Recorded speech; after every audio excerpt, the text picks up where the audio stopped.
We started off by brainstorming and trying to understand the differing nature of places and spaces. It resulted in an exploration of the city of Ahmedabad that is rich in its cultural heritage, with buildings by great architects like Louis Khan.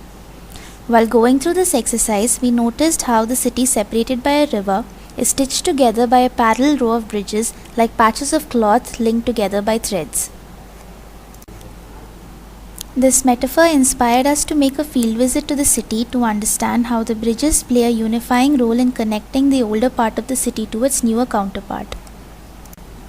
Through our visit, we experienced the bridges ourselves by walking over it and also engaged in long conversations with the locals by learning about its history and their opinions of it.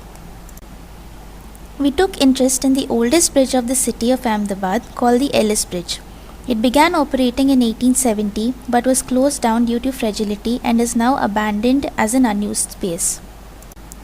The bridge contradicts its purpose of facilitating movement by remaining stationary and lost of significance, though it is now extended on either side with a stronger iron structure.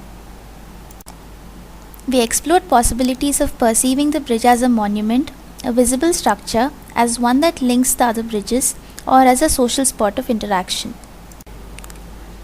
But the metaphor that came most easily to us was to perceive the bridge as an old grandmother.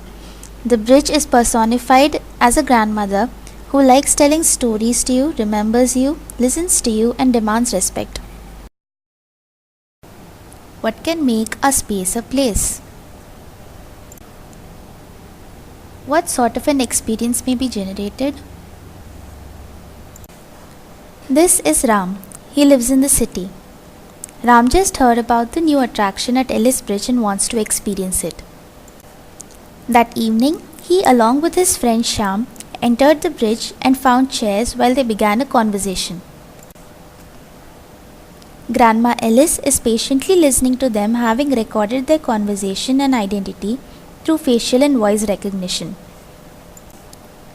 On another fine evening, Ram and Shyam decide to meet up again at Ellis Bridge. They grab a chair and start talking. After a while, they fell silent. Sensing the silence, Grandma Ellis interjected with a collage of random words and environmental sounds from their last visit. Suddenly, Shyam remembered an interesting piece of gossip about Anjali, whose name cropped up in Grandma Ellis's memory collage. As soon as they started talking, Grandma Ellis fell silent again. What if I don't want to listen to Grandma Ellis? While Grandma was talking to Ram and Shyam, both of them got up and sat in a different chair. Grandma Ellis immediately fell silent, maybe upset. She didn't talk to Ram and Shyam again that day. But Grandma forgives easily, and she continues telling stories of Ram and Shyam when they are around again.